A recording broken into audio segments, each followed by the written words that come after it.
பெரியவா சரணம். பெரியவா வானொலியின் மாலை நிகழ்ச்சிகள் ஆரம்பமாகின்றன. இன்றைய எமது நிகழ்ச்சிகள் நித்திய குரு பாதுகா பூஜா, ஸ்ரீ ரா கணபதி அவர்கள் எழுதிய புத்தகத்தின் ஒளிவடிவம், ஆன்மீக உரை, மகா பெரியவா மகிமை உபன்யாசம். பெரியவா சரணம். பெரியவா சரணம். அடுத்த நிகழ்ச்சி நித்திய குரு பாதுகா பூஜை.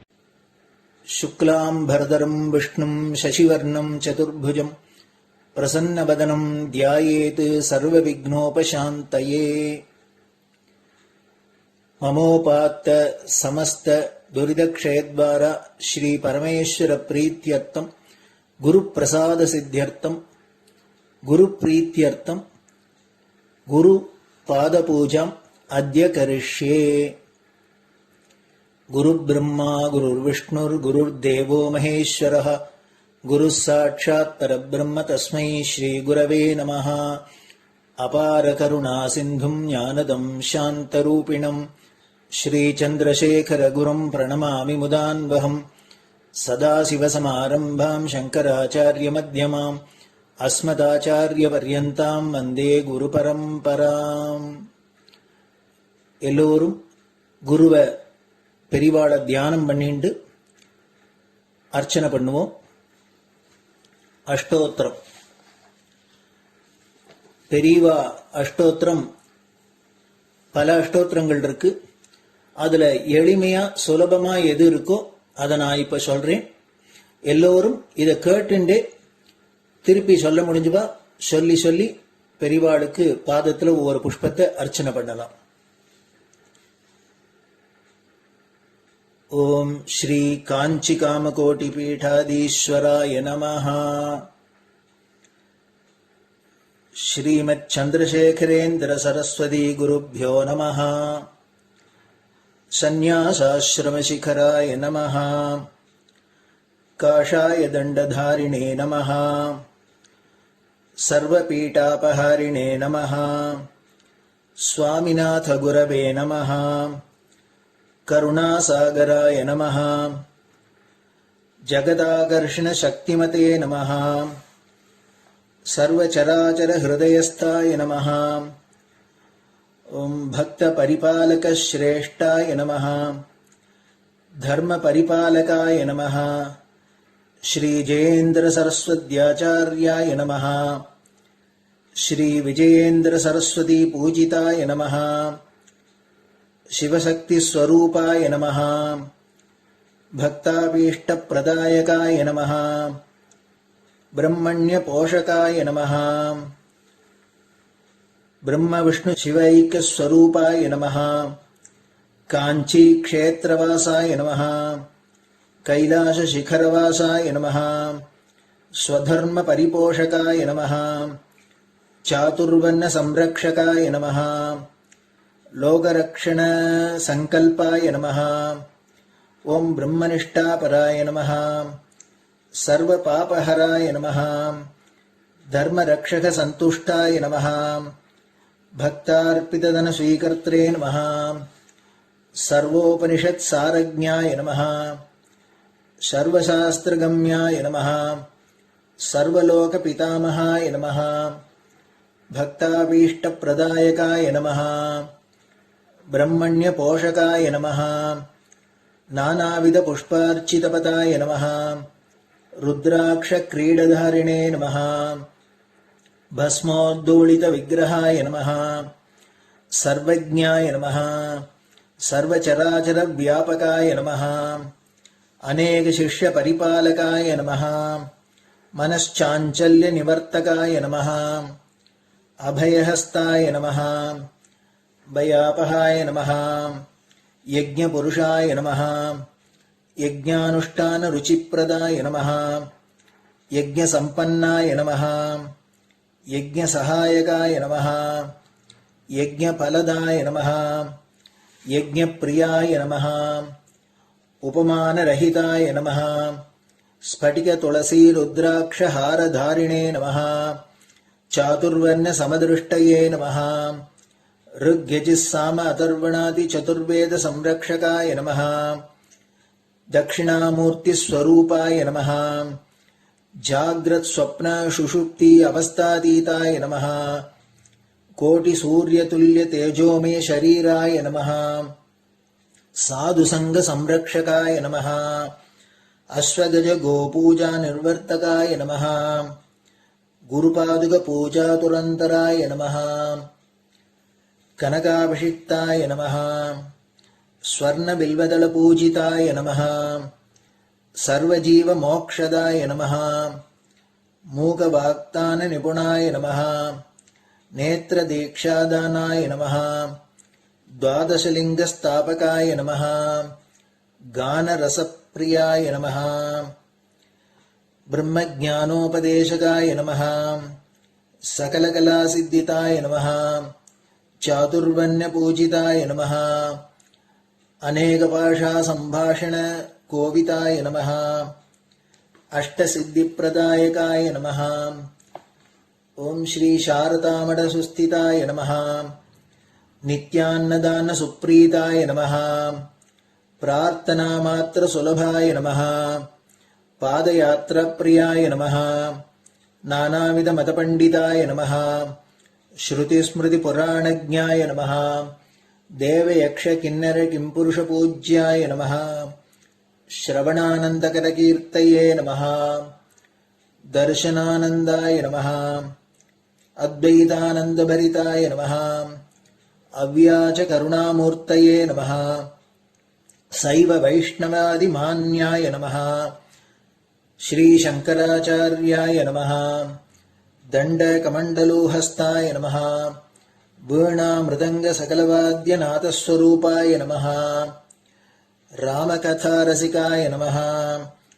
वेद वेदांग आगमादि सकलकला सतस्प्रवर्तकाय नमः हृदय गुहाशयाय नमः शतरुद्रीय वर्णितस्वरूपाय नमः केदारेश्वरनाथाय नमः अविद्यानाशकाय नमः निष्कामकर्मोपदेशकाय नमः लघुभक्तिमार्गोपदेशकाय नमः लिंगस्वरूपाय नमः सालग्रामसूक्ष्मस्वरूपाय नमः कालड्यां शङ्करकीर्तिस्तम्भनिर्माणकर्त्रे नमः जितेन्द्रियाय नमः शरणागतवत्सलाय नमः श्रीशैलशिखरवासाय नमः डमरुकनादविनोदाय नमः वृषभारूढाय नमः दुर्मदनाशकाय नमः आभिचारिकदोषहर्त्रे नमः मिताहाराय नमः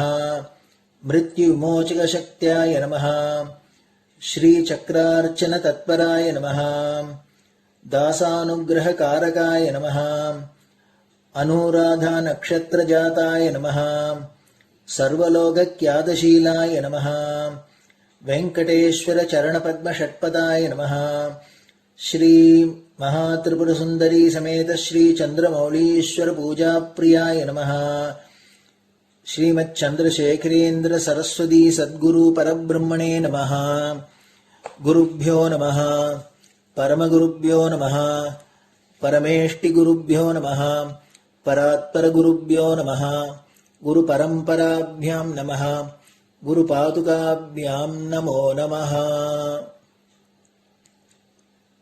அடுத்தது ஊதுபத்தி இருந்தா அதை காமிச்சு தூபம், நெய் தீபம் இருந்தா காமிச்சு அதை நெய் தீபம் தீபம் காமிச்சுட்டு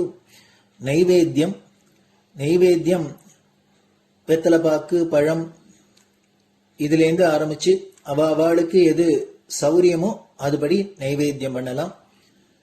அதுக்கு அடுத்தது கற்பூர ஹாரத்தி பண்ணி எல்லோரும் பிரதட்சிண நமஸ்காரம் பண்ணி பெரியவாள்கிட்ட பிரார்த்தனை பண்ணிண்டு எல்லோரும் க்ஷேமமா இருக்கணும், லோகம் பரம மங்களமா சௌக்கியமா இருக்கணும், எல்லோரும் வியாதி வெக்க இல்லாத ஆயுராரோக்கிய ஐஸ்வர்யத்தோட சாந்தம் அமைதியோட ஞான வைராக்கியத்தோட எல்லோரும் நல்லவர்களாயிருந்து நன்மையை அடையணும்னு பிரார்த்தனை பண்ணி இந்த பூஜையை தினம் செய்யலாம். குரு பிரம்மா குருர் விஷ்ணுர் குருர் தேவோ மகேஸ்வரः குரு சாட்சாத் பரபிரம்ம தஸ்மை ஸ்ரீ குரவே நமஹ. அபார கருணா சிந்தும் ஞானதம் சாந்தரூபிணம் ஸ்ரீ சந்திரசேகர குரும் பிரணமாமி முதான்வகம். சதாசிவசமாரம்பாம் சங்கராச்சாரிய மத்யமாம் அஸ்மதாச்சாரிய பர்யந்தாம் வந்தே குரு பரம்பராம். குரு பாத பூஜை நிறைவடைஞ்சது. பெரியவா சரணம். பெரியவா சரணம். பெரியவா வானொலியில் நேயர்கள் அடுத்து கேட்க இருப்பது ஸ்ரீ ரா கணபதி அவர்கள் எழுதிய புத்தகத்தின் ஒளி வடிவம். அளிப்பவர் ஸ்ரீமதி உமா சங்கர் அவர்கள். தேனினும் இனிய சொல்லான் தீச்சுடர் மேனி கொண்டான் ஊனுயிர்க்குயிரதான ஒன்றினைக் கலந்து நின்றான் ஏனினிக் கவலை நெஞ்சே இன்றுனக் அருள் செய்தான் இஞ்ஞானவான் காமகோட்டி நாதனை நம்புவோமே. ஜெய ஜெயசங்கர ஹரஹர சங்கர. மகாபெரிவாளின் உபன்யாசங்களை ரா கணபதி அண்ணா தெய்வத்தின் குரல் என்ற பெயரில் 7 பாகங்களாக தொகுத்து அளித்ததின் 4ஆம் பாகத்தின் அடுத்த பகுதி குருகுலம் கட்டிகாஸ்தானம். பூர்வகால போதனை அமைப்பின் வளர்ச்சி. வேதகாலம் என்கிற ஆதி காலத்தில் நம்முடைய தேசத்தில் மாத்திரமில்லை, உலகத்திலேயே முதலில் கல்வி போதிப்பது எப்படி ஆரம்பித்தது என்றால், ஒவ்வொரு ரிஷியும் அவருக்கு ஈஸ்வரானுகிரகத்தில் ஸ்புரித்த, அதாவது ரிவீலான மந்திரங்களையும் வித்யைகளையும் தன்னுடைய புத்திரன் மாதிரியாக இருக்கப்பட்ட நெருக்கமான பந்துமித்திரர்களின் குழந்தைகள் ஆகியவர்களுக்கு சொல்லிக் கொடுப்பதில்தான் ஆதி ஸ்கூல் பிறந்தது. வித்யைகள் என்று இங்கே சொன்னது பிற்காலத்தில் அந்த வார்த்தையில் உள்ளடங்கிய ஆர்ட்டுகளையும் கலைகளையும் சயின்ஸ்களையும் அந்த ஆரம்ப காலத்தில் அவ்வளவாக குறிக்கவில்லை. அக்காலத்தில் ஒவ்வொரு உபாசனா மார்க்கமும் மட்டுமே ஒரு வித்யை எனப்பட்டது. நல்ல தியான லயத்திலே ஒரு ரிஷியின் அந்தக்கரணம் பரமாத்மாவிடம் செருகிக் கொண்டு கிடக்கும் போது அந்த பரமாத்ம ஸ்வரூபமான ஆகாசத்திலே இருந்து அவர்களுக்குள் மந்திரங்கள் ஸ்புரிக்கும். இவ்விஷயமும் இதன் பின்வரும் விஷயங்களில் சிலவும் நம் நூலின் 2ஆம் பகுதியில் வேதம் என்ற உரையிலுள்ள அனாதி அபௌருஷேயம் ஒலியும் படைப்பும் என்ற பிரிவுகளில் விதிக்கப்பட்டுள்ளன. வாசகர்கள் அவற்றில் ஒரு கண்ணோட்டம் விட்டால் இனி படிக்கவிருப்பவை நன்கு தெளிவாகும். அந்த பரமாத்மாவின் அனுகிரகத்தில் அதை அடைவதற்கு உபாயமான ஏதாவது ஒரு உபாசனா மார்க்கமும் தானாக ரிவீலாகும், வெளிப்படும். யமதர்மராஜா நசிகேதசுக்கு உபதேசித்த மாதிரி சனத்குமாரர் நாரதருக்கு உபதேசித்த மாதிரி ஒரு தேவதை அல்லது தெய்வத்தன்மை அடைந்த ஒரு மகாபுருஷர் ஒரு ரிஷிக்கு அல்லது வேறொரு சத்பாத்திரத்துக்கு இப்படிப்பட்ட வித்யையை உபதேசிப்பார். ஸ்வர்கலோக சம்பந்தமுள்ள அக்னி வித்யையை நச்சிகேதசுக்கு யமதர்மராஜா உபதேசித்தார். அந்த வித்யை அதற்கப்புறம் அதை பெற்ற சிஷ்யனான நச்சிகேதசின் பெயரிலேயே வழங்கப்படட்டும் என்றும் வரம் கொடுத்தார். இதே போலத்தான் இன்னும் சில வித்யைகளும் அவற்றில் உபதேசம் பெற்ற சிஷ்யர் பெயரில் இருக்கின்றன. உபகோசல வித்யா, சத்யகாம வித்யா, மைத்ரேயி வித்யா என்று உபனிஷத்தில் வருகிறவை அவை யாரை குறித்து உபதேசிக்கப்பட்டனவோ அவர்கள் பெயரை வைத்துத்தான். உபதேசிக்கிற குருவின் பேரிலோ அல்லது உபாசனா மூர்த்தி அல்லது தத்துவத்தின் பேரிலோ இல்லாமல் இப்படி சில வித்யைகள் சிஷ்யர்கள் பேரில் இருப்பதிலிருந்து ஸ்ரத்தா பக்திகளுடன் வித்யையை கற்றறிய விரும்புகிற மாணவனுக்கு ஆதியில் எவ்வளவு சிறப்பு கொடுத்திருக்கிறார்கள் என்று தெரிகிறது. இது ஒரு பக்கம் இருக்கட்டும். ஆதிக்கும் ஆதிகால ஸ்கூல் பற்றி சொல்லிக் கொண்டிருந்தேன். வித்யைகள் என்பது பற்றி பேச்சு வந்தது. பிரம்ம வித்யா என்ற எல்லா வித்யைகளுக்கும் முடிவான சத்திய தத்துவத்தை சொல்லும் வேதாந்தமான உபனிஷத்துக்களை ஒரு மொத்தமாக சேர்த்து குறிப்பிடுவது வழக்கம்.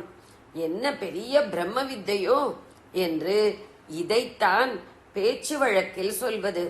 இந்த பிரம்ம வித்யான உபனிஷத்துக்களில் அநேக வித்யைகள், பஞ்சாக்னி வித்யா, மது வித்யா, வைஸ்வானர வித்யா, சம்பர்க்க வித்யா, தகர வித்யா, அந்தர்யாமி வித்யா என்றெல்லாம் குறிப்பிடப்படுகிறவை வருகின்றன.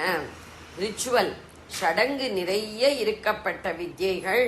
அப்படி இல்லாமல் தியானாதி அபியாசங்களால் கிரகிக்கக்கூடிய தத்வரூபமான வித்யைகள் ஆகிய எல்லாம் நிறைய இருந்திருக்கின்றன.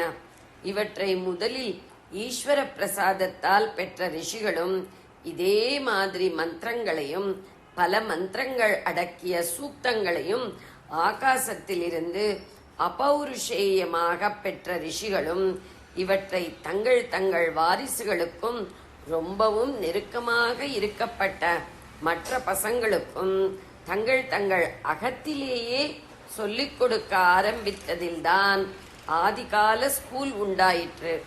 ரிஷிகளின் பர்ணசாலைகளை பொதுவாக ஆசிரமம் என்பார்கள். அவற்றில் இந்த மாதிரி போதனை நடைபெற்ற ஆசிரமங்களை ரிஷிகுலம் என்பார்கள். ரிஷிகுலம்தான் நம்முடைய அல்லது மனித குலத்துடைய முதல் பள்ளிக்கூடம். இப்படி ரொம்பவும் ஆரம்பத்தில் ஒரு குடும்ப பாரம்பரியமாகவே தான் வித்யைகளும் வித்யாசாலைகளும் இருந்திருக்கின்றன.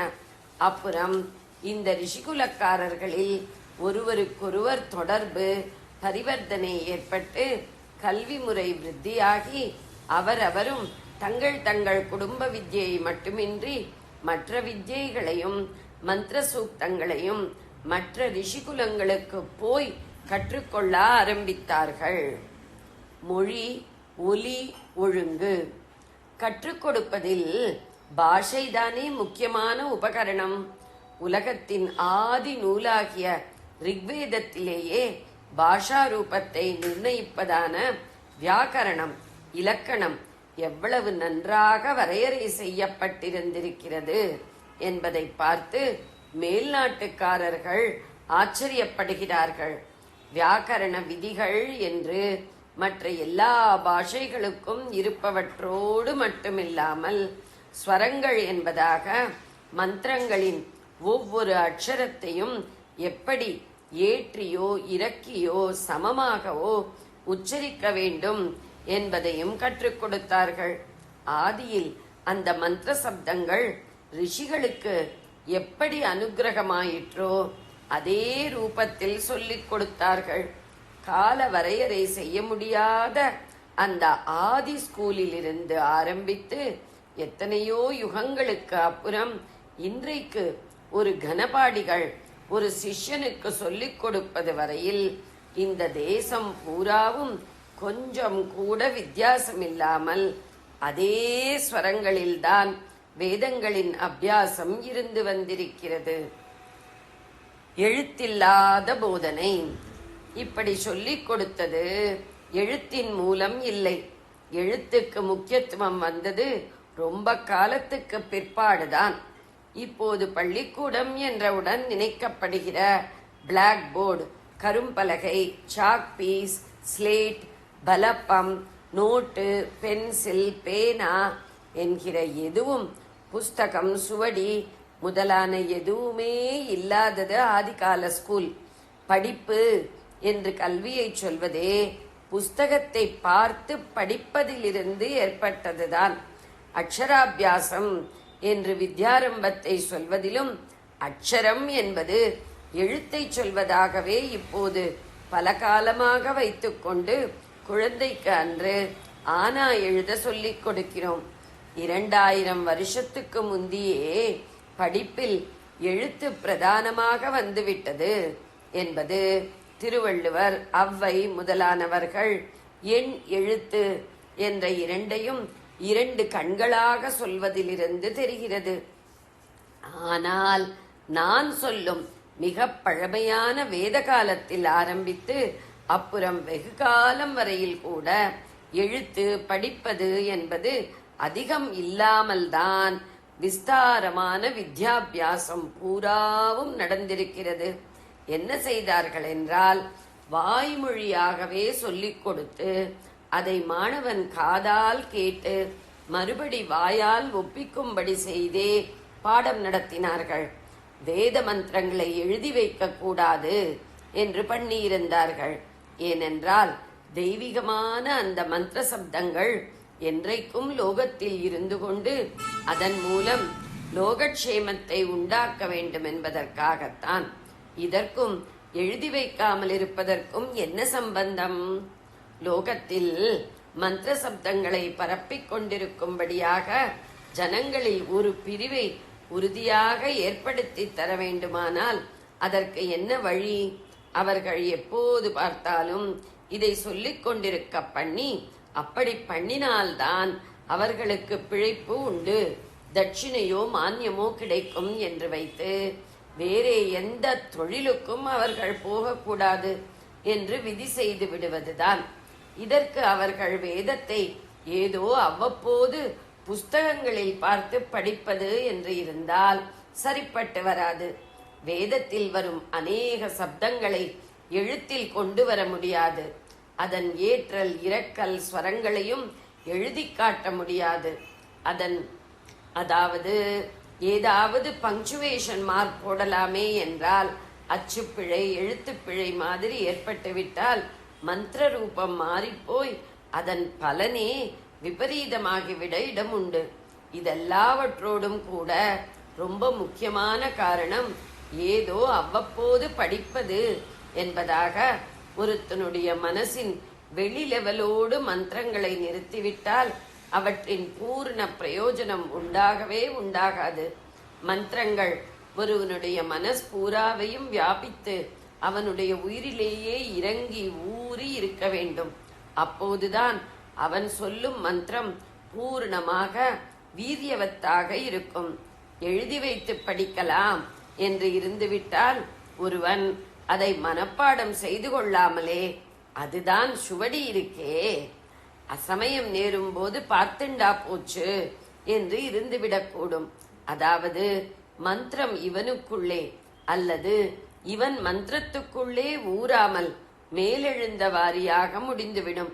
இப்படி விடக்கூடாது என்றுதான் எழுத்தால் இல்லாமல் வாய்மொழியாலேயே ஆதிகால ஸ்கூலில் பாடம் நடத்தி எல்லாவற்றையும் மனப்பாடமாக பண்ணிக்கொள்ள வைத்தது. மந்திரம் மாணவனுக்குள் ஊறுவதற்காகத்தான் அவனை புத்திசாலியாக மட்டுமில்லாமல் குணசாலியாகவும் இருக்க பண்ணினார்கள். ஏனென்றால் சுத்தமான ஜீவனுக்குள் தான் வேத மந்திரம் இறங்கி பிரகாசிக்கும், அவனையும் பிரகாசிக்க வைக்கும். இதனாலேயே வித்யார்த்திக்கு ஸ்டூடெண்ட்டுக்கு பிரம்மச்சரிய நியமத்தை வைத்தார்கள். தபஸ் என்றே சிக்ஷை முறையை வைத்தார்கள். வித்யாபியாசம் என்பது ஒரு விரதமாக ஆரம்பத்திலே தீட்சையுடன் நடந்தது. பிறக்கும்போது பிராமணனும் 4ஆம் வர்ணத்தவன்தான். உபநயன சம்ஸ்காரத்தால் தான் அவன் த்விஜன் என்னும் இருபிறப்பாளன் ஆகிறான். அப்புறம் வித்யாபியாசத்தால் அவனுக்கு விப்ரன் என்ற பெயர் உண்டாகிறது.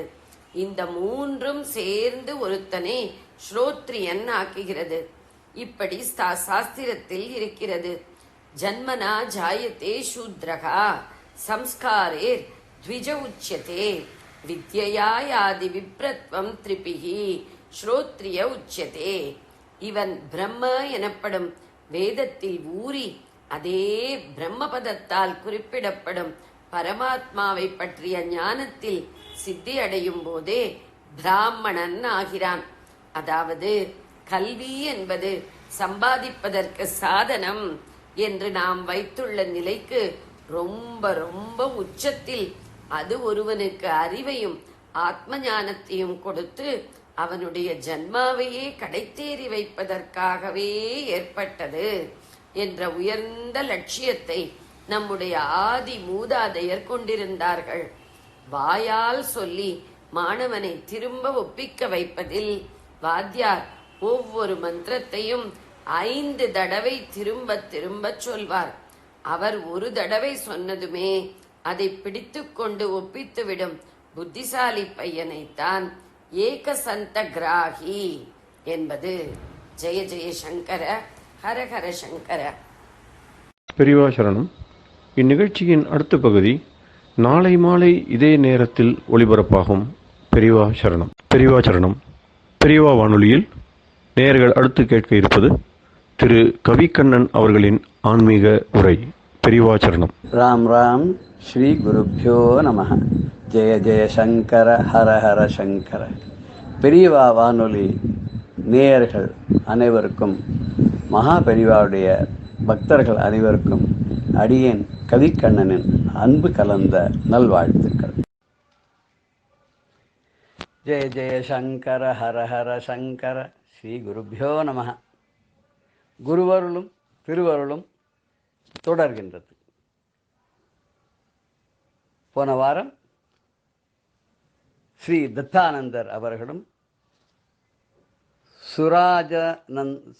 சுந்தரராஜன் என்கிற சுராஜ் அவர்களும் சந்தித்ததையும் ஒருவருக்கொருவர் அளவலாவி கொண்டதையும் பார்த்தோம்.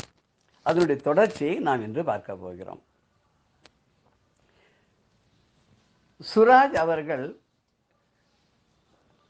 பல கேள்விகள் கேட்டு தொலைக்க ஸ்ரீ தத்தானந்தர் அவர்களுக்கும் அவருக்கு சரியான விடைகளை கொடுத்து உலகாயத்தமான வாழ்க்கை பிரச்சனைகள், ஆன்மீகம் ஆகிய அனைத்து விஷயங்களையும் பற்றி அனைத்து கேள்விகளுக்கும் சரியான விடைகளை கொடுத்து அந்த பதில்களை ஒரு உரைகளாக அமைய இவர் ஒரு தங்கம் என்று உரைத்து பார்த்து, சீடர் வெறும் தங்கம் மட்டுமல்ல சொக்க தங்கம் என்பதை தத்தானந்தரும் உணர்ந்து கொள்ள, சீடர் வைத்த அக்னி பரீட்சையிலே புடம்போட்ட தங்கமாய் குருநாதரான ஸ்ரீ தத்தானந்தர் வெளிவர அதை கண்டு மகிழ்ந்த சுராஜ் அவர்களும் ஒருவருக்கொருவர் ஒப்பற்ற குரு சிஷ்யர்களாக மாறிவிட்டார்கள். சிஷ்யர் குருவரின் திருவடிகளிலே பணிந்து தன்னை ஏற்றுக்கொள்ளுமாறு வேண்டினார். குருவுக்கு என்ன கரும்பு திங்க கூலியா வேண்டும், உடனே ஏற்றுக்கொண்டு விட்டார். மேலும் மேலும் சாதனைகளை முன்னேறினார். 1957 முதல் 1961 வரையில் தமக்கேன் வீட்டில் தங்கியிருந்த போது சாதனையில் முன்னேறிய ஸ்ரீ சுராஜ் அவர்கள் தத்தானந்தரை அவ்வப்போது கலந்து ஆலோசித்து அவருடைய அறிவுரைகளை எல்லாம் பெற்று நாளுக்கு நாள் தேஜஸ்வியாக திகழ்ந்தார். அந்த சுராஜ் அவர்கள் குரு தத்தானந்தருடைய அருள் வாக்கின்படி சுராஜானந்தராக, குரு சுராஜானந்தராக மாறினார். எண்ணற்ற மகான்களின் தரிசனங்களை எல்லாம் அவர் பெற்றார்.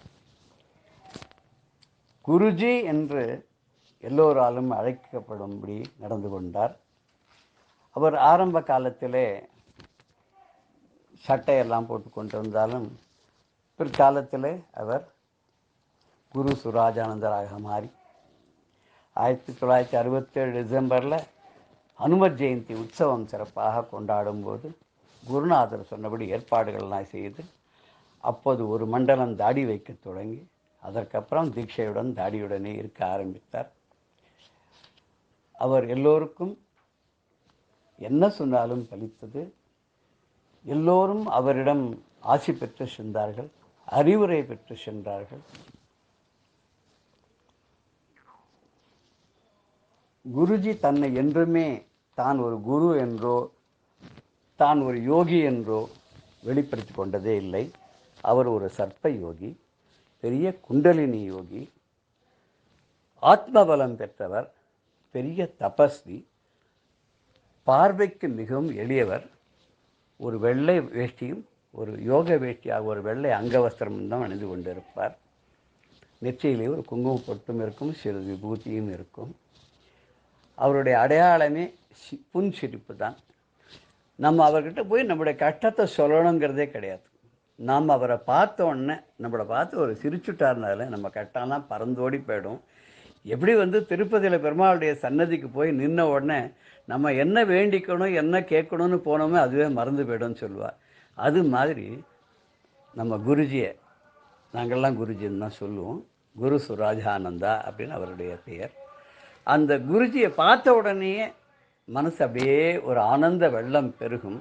வந்த காரியம் மறந்து போயிடும், துக்கங்கள்லாம் விலகி போயிடும். அவராக கேட்பார், என்ன என்ன சமாச்சாரம், என்ன மனசு சஞ்சலப்படுறது போல் இருக்கு, கஷ்டமாக இருக்கு போல் இருக்கு. உடனே ஆறுதலாக 4 வார்த்தை சொல்லுவார். அவர் இந்த இதெல்லாம் கிடையாது, மந்திரம் தாயத்து இது மாதிரி பண்ணுறது, செலவழித்து விடுறது, பரிகாரம் சொல்கிறதெல்லாம் ஒன்றுமே கிடையாது.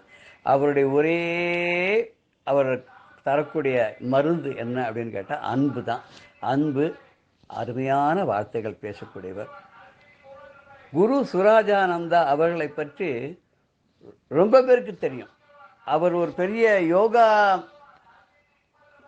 இவர் யோகி என்பது மாத்திரமில்லை, அவர் அவருடைய கவிதைகள், அவருடைய பாடல்கள் சிறுவயது முதற்கொண்டே நிறைய எழுதியிருக்கிறார். அவருடைய பல பாடல்கள் ரொம்ப பிரபலமாக இருக்குது.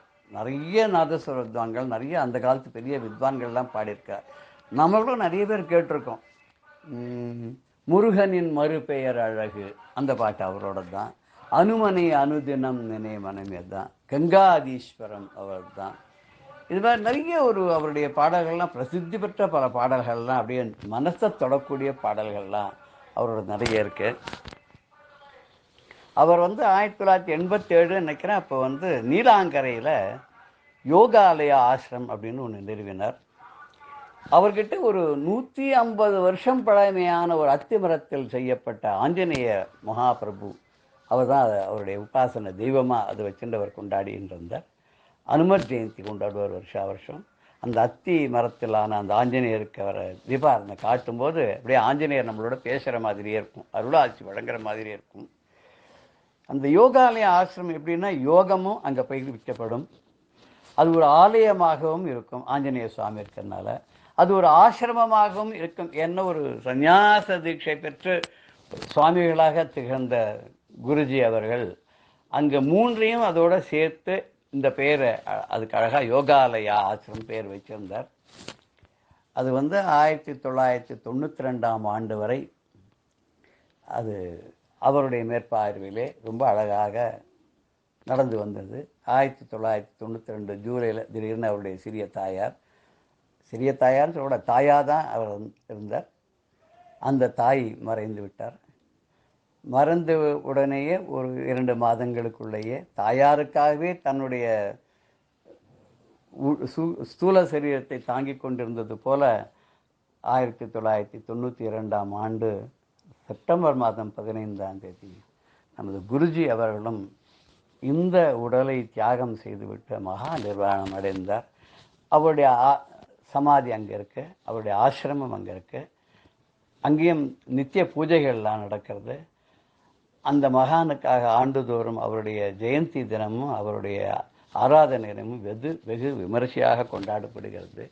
அவரை பற்றி சில விஷயங்கள் உங்களோட நான் கலந்துக்கணும், எங்கள் சொந்த அனுபவங்கிற முறையில். அவர் ஒரு சமயம் நண்பர்களோடு சேர்ந்து சேந்தமங்கலத்துக்கு மேலே போயின்னு இருக்கார். படியேறி மேலே போனோம், மேலேருந்து இன்னொரு சுவாமிகள் கீழே இறங்கி வந்துட்டுருக்கார். இல்லை, இந்த சுவாமிகள் போகிறார், அந்த சுவாமிகள் கீழே வர, எப்படியே வச்சுக்கலாம். ஒரு இடத்த 2 பேரும் மீட் பண்ணுறார். அந்த சுவாமிகள்கிட்ட இவர் நமஸ்காரங்கிறார். நமஸ்காரம் பண்ணி அவருக்கு அவரோட எல்லாம் விசாரிச்சு விட, அவரும் கேட்குறார், நீங்கள் யார், என்ன பண்ணுறீர்கள், ஏது பண்ணுறீர்கள். அவருக்கு இவரை பார்த்தா தெரியல போல் இருக்கு. இவர் சொல்ல, நான் ஏதோ பிஸ்னஸ் பண்ணிட்டு இருக்கேன்னு சொல்லிவிடுறார், வந்துவிடுறார். இதுக்கப்புறம் அந்த சுவாமிகள் ஒரு சமயம் இவர் குரு சுராஜானந்தர் சித்தி ஆனப்புறம் அவருடைய ஆசிரமத்துக்கு அந்த சுவாமிகள் வரும்போது இவருடைய படங்கள்லாம் பார்த்துவிட்டு, இவரை நான் இதுக்கு முன்னாடி பார்த்ததே இல்லையே அப்படின்னு சொல்கிறாராம். அங்கே இருக்கவா சொல்கிறா, சில பேர் அந்த பழைய நிகழ்வு நடந்த போது இருந்தவர்கள் சொல்கிறார்கள், இல்லையே நீங்கள் பார்த்துருக்கே, நாங்கள் வந்திருக்கோமே அப்படின்னா. இல்லையே, நான் பார்த்ததே கிடையாது, இப்போ தான் முதல் அவர் இங்கே நான் படத்தில் பார்க்குறேன்னு சொன்னாராம். அப்போ தான் அங்கே இருந்த ஒருத்தர் சொன்னார், அப்போவே நான் 2 சுவாமிகளும் சேந்தமங்கலத்தை சந்திச்சிருந்த போது கேட்டேன், அந்த சுவாமிகளுக்கு குரு சுராஜானந்தாவை அடையாளம் தெரியல, ஒருவேளை இவர் தன்னை காமிச்சிக்கவே போல் இருக்கு. தான் என்ன பண்ணுறோன்னா பிஸ்னஸ் பண்ணுறேன்னு சொன்னபோது, ஒரு பிஸ்னஸ் பண்ணுறவா எப்படி இருப்பாளோ அந்த மாதிரி பேண்ட் ஷர்ட்டால் அவருக்கு தரிசனம் கொடுத்துருக்கார் போல் இருக்கு, அதனால தான் அவருக்கு இவர் புரியலையோ அப்படின்னு நினச்சிட்டாராம். அப்படி தன்னை வெளியிலேயே காமிச்சிக்காத, தன்னை மறைத்து கொண்டு தன் பெருமையை பறைசாற்றிக் கொள்ளாத ஒரு குருவாக இருந்தவர் அவர்.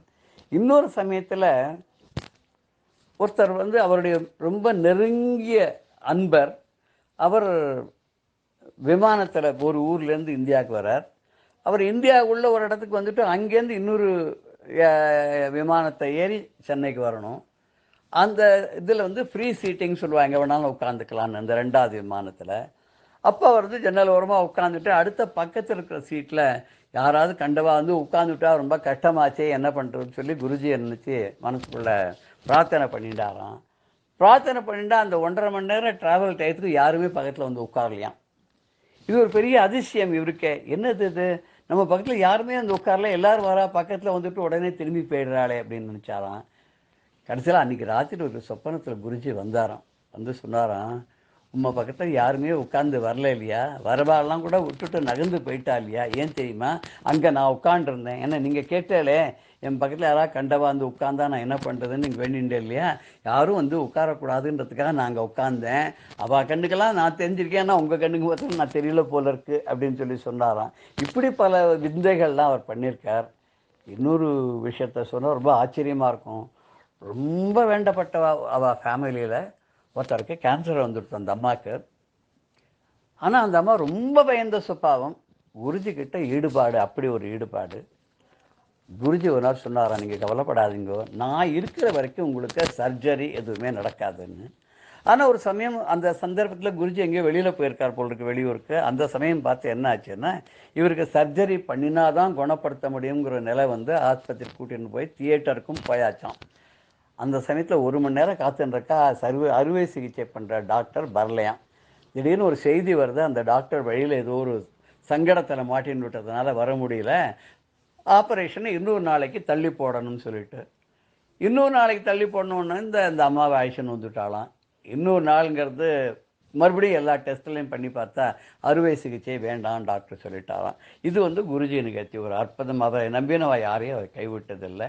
இப்பவும் சூக்ஷ்மமாக குருஜி மைசூர் அருகிலே ஒரு குகையிலே தவம் செய்து கொண்டிருப்பதாக, பல பேருக்கு தரிசனம் கொடுத்திருப்பதாக செய்திகள்லாம் நமக்கு தெரியுது. இப்பேற்பட்ட குருஜி அவர்கள் இன்றும் அடியேனுக்கு எப்படி அருள் செய்கிறார் என்பதை சொல்ல வேண்டும் அல்லவா. நான் கவிக்கண்ணன் என்று மகா பெரிவாளால் நாமதேயம் செய்யப்பட்டவன். அந்த பெயரை இன்று வரை நிலைநாட்டி வருவதற்கு ராகவேந்திர சுவாமிகளும் மகா பெரியவர்களும் குருஜி சுரஜானந்த அவர்களும் எனக்கு வழிகாட்டியாக இந்த துணை நிற்கிறாள் என்று சொன்னால் மிகையாகாது. எனக்கு ஏதாவது எழுத வேண்டிய ஒரு சந்தர்ப்பமோ அவசியம் ஏற்பட்டதென்றால் ஒரு பேடையும் பேனாவையும் கொண்டு போய் குருஜியினுடைய படத்துக்கு முன்னாடி வச்சுடுவேன். முதல் நாள் ராத்திரி இந்த இக்கட்டான நிலையிலேருந்து என்னை காப்பாற்றுங்க குருஜி, எனக்கு இந்த இதை எழுதி கொடுக்கறதுக்கு நீங்கள் வழி பண்ணுங்கன்னு சொன்னால் மறுநாள் காத்தால் 4 மணிக்கெல்லாம் கடன்னு யாரோ காதில் சொல்கிற மாதிரி இருக்கும், நான் கிடுன்னு எழுதிடுவேன். அதனால் நான் எழுதக்கூடிய கவிதைகள் எல்லாமே குரு சுராஜானந்த அவருடைய அருளால் வரக்கூடிய கவிதைகள் என்பதை உங்களிடம் பகிர்ந்து கொண்டு, இப்பேற்பட்ட நல்வழி காட்டும் நற்றவருடைய சிறு விவரங்களை உங்களுடன் பகிர்ந்து கொண்டுடன் இன்றைய நிகழ்ச்சியை முடிவு கொண்டுகிறேன். மீண்டும் அடுத்த வாரம் மற்றொரு நிகழ்வோடு சந்திப்போம். ஜெய ஜெயசங்கர ஹரஹர சங்கர. ஸ்ரீ குருபியோ நம. பெரியவா சரணம். இந்நிகழ்ச்சியின் அடுத்த பகுதி நாளை மாலை இதே நேரத்தில் ஒளிபரப்பாகும். பெரியவா சரணம். பெரியவா சரணம். அடுத்த நிகழ்ச்சி மகா பெரியவா மகிமை உபன்யாசம். வழங்குபவர் பிரம்மஸ்ரீ கணேச சர்மா அவர்கள். அபார கருணா சிந்தும் ஞானதம் சாந்தரூபிணம் ஸ்ரீ சந்திரசேகர குரும் பிரணமாமி முதான்வகம். 1968 வருஷத்தில் காஞ்சி மகாபிரிவா ஸ்ரீ ஜெயேந்திர சரஸ்வதி சுவாமிகளோட ஆந்திர பிரதேசத்தில் யாத்திரையில் இருக்கிறத பார்த்துட்டு வரோம். அதில் இந்த 68ஆம் வருஷம் மார்ச் மாதம் 16ஆம் தேதி பத்ராஜலம் அப்படிங்கிற இடத்துல ராமர் கோவில் கும்பாபிஷேகம் நடந்தது. அந்த பத்ராஜலம் கும்பாபிஷேகம் ரொம்ப விமரிசையா பெரியவா, புது பெரியவா, அதேமாரி வானமாமலை ஜீயர், திருதண்டி ஸ்ரீமன் நாராயண ஜீயர் முதலான வைஷ்ணவாச்சாரிகள்லாம் கலந்து கொள்ள எல்லாரோட தலைமையிலையும் ரொம்ப விமரிசையா நடந்தது இந்த கும்பாபிஷேகம். இந்த கும்பாபிஷேகம் நடக்கிறதுக்கு முன்னால ஒரு முக்கியமான நிகழ்ச்சி நடந்தது. அதை கொஞ்சம் பார்க்கலாம். இந்த கோவில் திருப்பணி எல்லாம் பண்ணினது கணபதி ஸ்தபதி, எஸ்.எம். கணபதி ஸ்தபதிங்கிற பெரிய ஸ்தபதி. இவர் எப்படி இந்த கைங்கரியத்துக்கு வந்தார், இந்த பத்ராஜலம் கோவில் திருப்பணி இவர் கைக்கு எப்படி வந்தது, அதுல என்னென்ன சில முக்கியமான நிகழ்ச்சிகள் சுவாரஸ்யமா நடந்தது அப்படிங்கறது தான் நாம பார்க்க போறோம். அப்போ அந்த ஆந்திரா அரசாங்கத்துல அறநிலையத்துறை அமைச்சரா இருந்தார் சந்திரமௌலி அப்படிங்கிற ஒரு மந்திரி. இந்த சந்திரமௌலி அப்படிங்கிறவர் தமிழ்நாட்டில் முதலமைச்சர் அந்த பக்தவத்சலம் அவரோட நெருங்கிய நண்பர். இந்த சந்திரமௌலி பத்ராஜலத்துல ஒரு பெரிய கல்யாண மண்டபம் கட்டணும் அப்படின்னு ஆசைப்பட்டார். ஏன்னா இந்த ஸ்ரீராமநவமி உற்சவம் பத்ராஜலத்துல ரொம்ப விமர்சையா நடக்கும், லட்சக்கணக்கான ஜனங்கள் வருவா.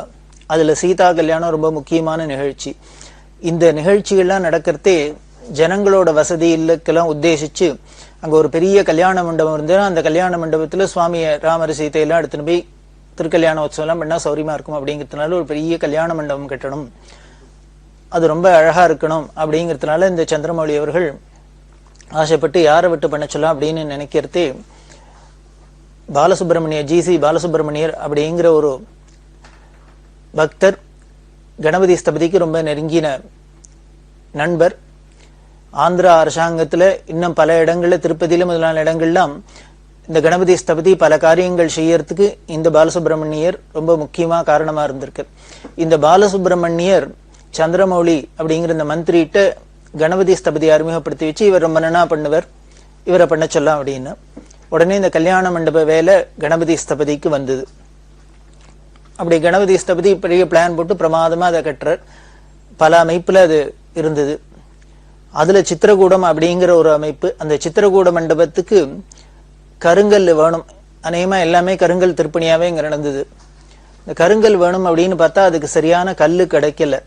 அப்படி கல்லு கிடைக்கல அப்படிங்கிறது ஒரு நாளைக்கு இந்த கணபதி ஸ்தபதிக்கு சொப்பனம் வந்தது, கல்லு கிடைச்சுட்டாப்பல. ஆனா இந்த கனவு நினைவாச்சு. உடனே மறுநாளைக்கு இவரோட அசிஸ்டன்ட்ல ஒருத்தர் ஓடி வந்து கல்லு கிடைக்கிற இடம் கிடைச்சிடுத்து. இவ பல இடங்கள்ல கல்லை தேடி பார்த்தா சரியான அதுக்கு அமைப்பான கல்லு கிடைக்கல. அப்படி இருக்கிறதே தான் சொப்பனம் வர ஒருத்தர் ஓடி வந்து சொன்னார், இந்த பத்ராஜலத்துக்கிட்டே ஒரு இடத்துல ஒரு கல்லு இருக்கு, பார்த்துட்டு வந்தாச்சு, கல்லு கிடைச்சிரும் அப்படின்னு சொன்னார். அது என்ன இடம் அப்படின்னா அந்த இடத்துக்கு பேர் பத்ராஜலத்திலேருந்து 25 கிலோமீட்டர். அதுக்கு பேர் பர்ணகசாலை அப்படின்னு பேரு. அந்த இடத்துக்கு பேர், இந்த கிராமத்துக்கு பேர் பர்ணகசாலை. அப்படின்னா இந்த இடத்துக்கு என்ன சிறப்பு அப்படின்னா, ராமாயணத்துல பாக்குறோம், வனவாசத்துல ராமரும் சீதை லக்ஷ்மணர் 3 பேரும் வனவாசங்கள்ல இருந்த சமயங்கள்ல பல இடங்கள்ல பர்ணசாலை போட்டுன்னு இருந்தா. அப்படி இருக்கிறதே தான் ஒரு இடத்துல இருக்கிறதே ராவணன் வந்து சீதைய மார்வேஷத்துல வந்து கவர்ந்துன்னு போனார் அப்படின்னு ராமாயணம் படிக்கிறோம். எந்த இடத்துல ராமாயணத்துல ராவணன் வந்து சீதையை எடுத்துன்னு போனானோ அந்த இடம் தான் இந்த பர்ணகசாலை அப்படிங்கிறது. அந்த பர்ணகசாலை பத்ராஜலத்திலிருந்து 25 கிலோமீட்டர் இருக்கு.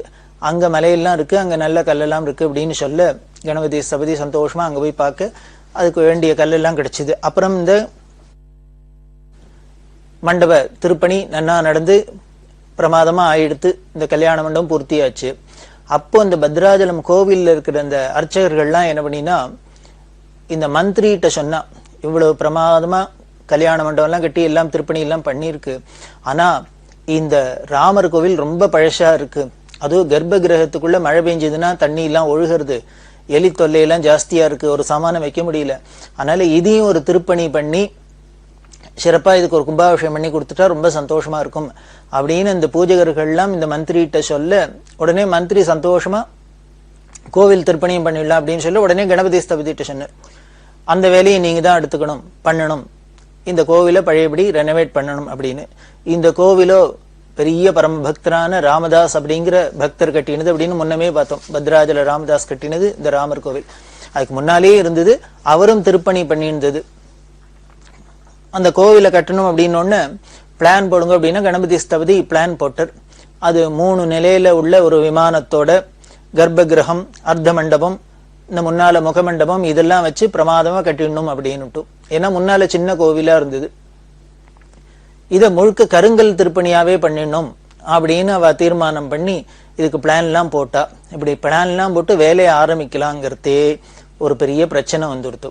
என்னன்னா சில பேர் எல்லாரும் சேர்ந்து, அதாவது இந்த மந்திரிக்கு சில பிடிக்காதவாள்லாம் இருப்பாளே அவள்லாம் சேர்ந்துட்டு இந்த பத்ராஜல ராமதாஸ் கட்டின கோவில்ல திருப்பணி பண்ணி இந்த சந்திரமௌலிங்கிற மந்திரி நல்ல பேர் வாங்கிட்டு இவர் பேர் வாங்கிக்கிறதுக்கு பாக்குற, அதனால இது பண்ணக்கூடாது, ஒரு பெரிய மகான் கட்டின கோவில், அதை போய் யாரும் அதுல கை வச்சு ரிப்பேர் பண்ணக்கூடாது, அப்படி இப்படின்லாம் எல்லாரும் ஒரே மக்களமா ஆயிடுத்து. இத மாதிரி பல எதிர்ப்புகள்லாம் வர அந்த மந்திரி என்ன பண்ணினார், இல்ல நல்ல காரியம் தான் பண்றான், எந்த ஒரு நல்ல காரியத்துக்கும் எதிர்ப்பு வரத்தான் வரும், பாராட்டத்துக்கு 10 பேர் இருப்பா, அதை எதிர்க்கிறதுக்கு 10 பேர் இருப்பா, இருந்தாலும் நம்ம இதை செய்யணும், ஏன்னா அந்த பூஜகர்கள்லாம் ரொம்ப சிரமப்படுறா, கஷ்டப்பட்டு வா சொல்றதுனால நம்ம இதை சரி பண்ணணும் அப்படின்னு சொல்லிட்டு தைரியமா அதுக்கு சபரியை விட்டு பிளான் எல்லாம் போட சொல்லி எல்லாம் பண்ணினார். அப்படி பண்றது அந்த அளவுல ஒரு பிரச்சனை வந்தது. அந்த முதல்ல இருந்த அந்த கர்ப்ப கிரகம் 7க்கு 7 அளவுல இருந்தது, 7 அடிக்கு 7 அடி அப்படிங்கிறாப்புல. அப்படின்னா பாத்துங்கோ எவ்வளவு சின்னதா இருந்திருக்கலாம் அப்படின்னு.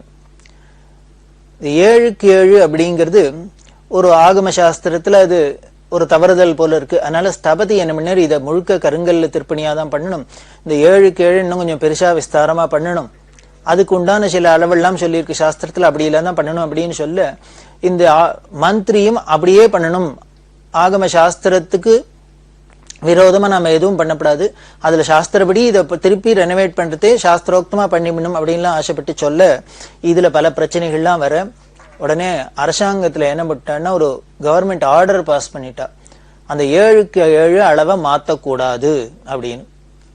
ராமதாஸ் கட்டி இருக்கார், அதனால அந்த அளவை மாத்தக்கூடாது அப்படின்னு. ஆனா இந்த சிற்பிக்கோ இல்ல இந்த மந்திரிக்கோ இவாளுக்கெல்லாம் இதுல உடன்பாடு இல்லை, இதை பண்றத என்னன்னா பிரமாதமா பண்ணணும், சரி பண்ணணும் அப்படின்னு பாக்குறா. ஆனா பல எதிர்ப்பு இருக்கு, அதுக்கேற்றப்பல அரசாங்க ஆணையம் இருக்கு, இப்படி குழம்பின் இருக்கிறது இந்த வேலை அப்படியே தடைபட்டு நிக்கிறது. அந்த சமயத்துல என்ன பண்ணா பெரியவாள்கிட்ட கேட்கலாம், காஞ்சி பெரியவர்கிட்ட போய் கேட்கறது, அவர் என்ன சொல்றாரோ அப்படி பண்றது அப்படிங்கிறதுனால ஒரு தீர்மானத்துக்கு வந்து பெரியவாள்கிட்ட வந்து கேட்டா. பெரியவா என்ன சொல்லிட்டான்னா ராமதாஸ் வச்ச அளவை மாத்தக்கூடாது அப்படின்னு பெரியவாளும் இதே தீர்ப்பு சொல்லிட்டா. இதே தீர்ப்பு சொன்னா இவாளுக்கெல்லாம் அதுல சொரத்து இல்லாத படுத்து, என்ன பெரியவாளும் இதையே சொல்றாளே அப்படின்னு விட்டு அப்படி யோஜனை பண்றதே என்ன பண்ணா அந்த மந்திரி சொன்னார், ஸ்தபதிட்டு நீங்க முதல்ல கோவிலை இடிச்சிடுங்க, பழைய கோவிலை இடிச்சாதான் இப்ப அடுத்தது புது கோவில் கட்டியே ஆகணுங்கிற ஒரு தீர்மானத்துல ஒரு நெசசிட்டியில எல்லாரும் ஒத்துப்பா, இல்லையா இந்த எதிர்ப்பு இருந்துன்னா இருக்கும் அப்படின்னு சொல்ல இவ என்ன பண்ணிட்டா அதிரடியா கோவில் இடிச்சாச்சு, பழைய கோவில் இடிச்சாச்சு. அந்த மூல விக்கிரகமா இருந்த ராமருக்கு ஒரு மரப்பெட்டி போட்டு அதுல பாதுகாப்பா வச்சு அதுல தினம் தரிசனத்துக்கு அந்தந்த காலத்துல நைவேத்தியம் பண்றது இது மாதிரிலாம் வச்சிருந்தா. அதுக்கப்புறம் பாலாலயம் பண்ண சொல்லி இந்த கோவிலை இடிச்சு எல்லாம் எடுத்தாச்சு. எடுத்தா இன்னும் எதிர்ப்பு ஜாஸ்தி ஆயிடுது. இது மாதிரி ஒரு சந்தர்ப்பத்துல முதலமைச்சர் பிரம்மானந்த ரெட்டி அவரோட தலைமையில அவரோட அலுவலகத்துல எல்லாரையும் கூப்பிட்டு ஒரு மீட்டிங்க்கு ஏற்பாடு பண்ணியிருந்தா. இந்த மீட்டிங்க்கு கணபதி ஸ்தபதியும் போயிருக்காரு, இதுக்கு உண்டான இப்ப புதுசா போட்டிருக்க வரைபடம் எல்லாத்தையும் எடுத்துன்னு போய் எல்லாம் பண்ணியிருக்கு. அங்க மீட்டிங்ல பேசிண்டே இருக்கிறதே எல்லாரும் திருப்பி திருப்பி இதே இருக்கு, பண்ணக்கூடாது, மாத்தக்கூடாது, மாத்தலாம், மாத்தக்கூடாது, மாத்தணும் அப்படின்னு. அதாவது ஒருத்தருக்கு ஒருத்தர் ஒத்தே போகல, மாத்தக்கூடாதுன்னு ஒரு கட்சி, இந்த அளவை மாத்தக்கூடாதுன்னு மாத்தணும்னு ஒரு கட்சி, இப்படியே இருந்ததுனால இழுபழியா இருக்கிறதே சிஎம் பார்த்தார். அவருக்கு என்ன பண்றதுன்னு தெரியல. அப்ப கணபதி ஸ்தபதி என்ன பண்ணிட்டார், கொஞ்சம் அவருக்கு பொறுமையா போயிடுத்து, என்ன திருப்பி திருப்பி இதே அரைச்சமாவே அரைச்சுட்டாப்புல இதே பேச்சிலே இருக்கு. உடனே என்ன பண்ணார், நேர சிஎம் கிட்ட போனார், உங்களுக்கு ராமர் முக்கியமா ராமர் கோவில் முக்கியமா அப்படின்னு கேட்டு. ஏன்னா ராமரையோ இப்ப கோவில் இடிச்சாச்சு, அந்த இடத்துல இப்ப ராமர் நித்திய பூஜை இல்லாத இருக்கார், பாலாலயம் பண்ணி வச்சிருக்கு. அதனால கூடிய சீக்கிரம் இந்த ஆலயத்தை நாம கட்டி கும்பாபிஷேகம் பண்ணி ராமருக்கு நித்திய பூஜை பண்றதுதான் பார்க்கணுமே வழிய இப்ப இந்த அளவு சரியா அதுவா இதுவான்னு இதுல போய் ஒரு பிரச்சனையில இருக்கு. அதனால உங்களுக்கு ராமர் முக்கியமா கோவில் முக்கியமா அப்படின்னு சிஎம் கேட்டோன்னு எல்லாரும் பயந்து போயிட்டானே, இவ்வளவு தைரியமா இவர் போய் ஒரு முதலமைச்சர்கிட்ட பேசுறாரு அப்படின்னு. காரணம் இந்த பிரம்மானந்த ரெட்டிட்ட ஸ்தபதிக்கு ரொம்ப ஒரு அந்யோன்யமான நெருக்கமான உறவு இருந்ததுதான் காரணம், நட்பு இருந்தது காரணம். உடனே சிஎம் சிரிச்சினர். அப்போ நிதி அமைச்சரா இருந்தார் சென்னாரெட்டி. உடனே சென்னாரெட்டியை கூப்பிட அப்படின்னு பினான்ஸ் மினிஸ்டர் வந்தார். வந்தோடனே சிஎம் அவர்கிட்ட சொல்றார், ஸ்தபதி கேட்கிறார், இந்த சென்னாரெட்டிக்கும் கணபதி ஸ்தபதி ரொம்ப நெருக்கமானவர், நண்பர் தான். ஸ்தபதி கேட்கிறார், ராமர் முக்கியமா கோவில் முக்கியமானு கேட்கிறார், இப்ப என்ன தீர்மானம் பண்ண போறது நீங்க சொல்லுங்க அப்படின்னு. உடனே சென்னாரெட்டி சொன்னார், இது மத சம்பந்தமான விஷயம், ஒரு சாஸ்திர சம்பந்தமான விஷயம், அதுல நாம என்னத்தை தீர்ப்பு சொல்றதுக்கு இருக்கு, நாம இதுல ஒரு தீர்மானம் பண்ண முடியாது, தீர்ப்பும் சொல்றது நியாயமும் இல்லை, சொல்ல முடியாது. ஏன்னா இது ஒரு மத சம்பந்தமானது, ஒரு வழிபாட்டு ஸ்தலம், அதுக்குன்னு சில சாஸ்திரங்கள்லாம் இருக்கு. அதுல போய் நாம தலையிட முடியாது, தலையிடுறது நியாயமும் இல்லை. அவெல்லாம் ஒண்ணு பண்ணட்டும், இதுக்கு முதல்ல அளவை யாரு சொன்னாலும் அவர்கிட்டயே போய் கேட்கட்டும்னு. அதாவது தட் மீன்ஸ் என்ன, முதல்ல இந்த அளவு 7க்கு 7 தான் யாரு வைக்கணும் அதே அப்படின்னு சொன்னது பெரியவா தானே சொன்னா. அந்த ராமதாஸ் பண்ணின அளவை மாத்தக்கூடாதுன்னு. அதனால திருப்பி இவா பெரியவாள்கிட்டயே போகட்டும், அங்கேயே போய் வாத பிரதிவாதமோ என்னமோ அங்க பண்ணி பெரியவா என்ன திருப்பி சொல்றாளோ அதை கேட்டுன்னு வரட்டும். இதெல்லாம் இது மாதிரி சாஸ்திர சம்பந்தமான விஷயங்கள், மத சம்பந்தமான விஷயங்களுக்கெல்லாம் அவர் தான் ஜெகத்குரு, அவர் தான் இதுக்கு சரியான தீர்ப்பு சொல்லணும், அதுதான் அங்க அத்தாரிட்டி, அதனால அவர்கிட்டயே போகட்டும் அப்படின்னு. உடனே சிஎம் சொன்னார், சரிப்பா அப்ப எல்லாரும் நீங்க காஞ்சிபுரம் போங்க, பெரியவாள்கிட்ட போய் எல்லாத்தையும் கேட்டுன்னு வாங்கோ, தீர்மானம் பண்ணிட்டு வாங்கோ அப்படின்னுட்டு ஒரு 4 காரை அரசாங்க காரை கொடுத்துனுச்சா. எல்லாருமே அந்த கமிட்டிக்காரா எல்லாரும் போறா. அதுல கணபதி ஸ்தபதியும் போனர். வந்து பெரியவாள்கிட்ட காஞ்சிபுரத்துல எல்லாரும் விஞ்ஞாபனம் பண்ணிக்கிறா. அந்த குழுவுல முக்கியமா வந்தவர் ஆந்திர பிரபா எடிட்டர் நீலம் ராஜு வெங்கடசேஷையா. வாழலாம் வெங்கடசேஷையா வந்து பெரியவாள்கிட்ட சொன்னார், அதாவது பத்ராஜலம் கோவில் இது மாதிரி நின்றுட்டு இருக்கு, அளவுல இது மாதிரி வித்தியாசப்படுறதுனால எல்லாருக்கும் வாத பிரதிவாதங்கள் நடக்கிறது, பெரியவா தீர்ப்பு சொன்னோம் அப்படின்னா. பெரியவா இல்லைன்னு சாப்பிட்டு வரச்சுன்னா எல்லாம் விஷயங்கள்லாம் விசாரிச்சுண்டு இன்னும் தீர்ப்பு சொல்லல. அப்படி இருக்கிறதே கணபதி ஸ்தபதிக்கு ஒரு பொறுமை இழந்து கோபம் வந்துருத்து. ஏன்னா முன்ன நேர பெரியவாள்கிட்ட சொன்ன, பெரியவா ஆகம சில்ப சதஸ்லாம் வருஷா வருஷம் நடத்தி இந்த சிற்பிகளுக்கெல்லாம் ஒரு பெரிய பொது வாழ்வு கொடுத்துருக்கா. அப்படி இருக்கிற பெரியவா 6 வருஷம் நாம் கஷ்டப்பட்டு கல்லெல்லாம் அடிச்சு கர்ப்ப கிரகத்துக்கு கருங்கல்லாலே திருப்பணி பண்றதே, திருப்பி புதுசா பண்றதே கருங்கல்லால பண்ணணும் அப்படிங்கிறதுனால 6 வருஷம் கஷ்டப்பட்டு கல்லெல்லாம் தேடி எடுத்து அதுக்கு உண்டான வர்க்கங்கள்லாம் அடிச்சு எல்லாம் வச்சாச்சு. அந்த சமயத்துல பிரச்சனை எழும்புறதே, இந்த அளவு பிரச்சனை வரதே பெரியவாள்கிட்ட வந்து கேட்டா பெரியவா பழைய அளவு தான் இருக்கணும், மாத்தப்படாதுன்னு சொல்லிட்டா. இப்ப அதை மாத்தப்படாது அப்படின்னு சொன்னா இப்ப அடிச்ச கல்லெல்லாம் வீணா போயிடும், இதெல்லாம் நான் என்ன பண்றது, கொண்டு கோதாவரியில தான் விட்டெறியணும் அப்படின்னு. அதுக்கும் மேல அதுக்கு சாஸ்திர விரோதமா இருக்கு. இப்ப பண்றதே புதுசா பண்றதே சாஸ்திரோக்தமா பண்ணணும்ங்கிறதுனாலதான் ஆகம சாஸ்திரப்படி பண்ணணும்னு தான் பண்ணிருக்கு. இப்ப பெரியவா இதுக்கெல்லாம் ஒத்துக்கலைன்னா அடிச்ச கல்லெல்லாம் வேணும், அதையும் தூக்கி கோதாவரியில போட வேண்டியதான். இப்ப இந்த ஆகம சாஸ்திரத்தையும் கொண்டு கோதாவரியில தான் விசர்ஜனம் பண்ணணும் அப்படின்னு உணர்ச்சி வசப்பட்டு கோபமா பேசினேன். பெரியவா அண்ணே சிரிச்சுட்டே காதுல வாங்கிட்டு அதுக்கப்புறம் இந்த விஸ்வகர்மால என்ன சொல்லியிருக்கு அப்படிங்கெல்லாம் எடுத்து சொல்லி எல்லாத்தையும் கேட்டுண்டு அப்புறம் இவா சொன்னபடி ஒரு வழியா காம்ப்ரமைஸ் பண்ணி அதை அளவை தீர்மானம் பண்ணிண்டா.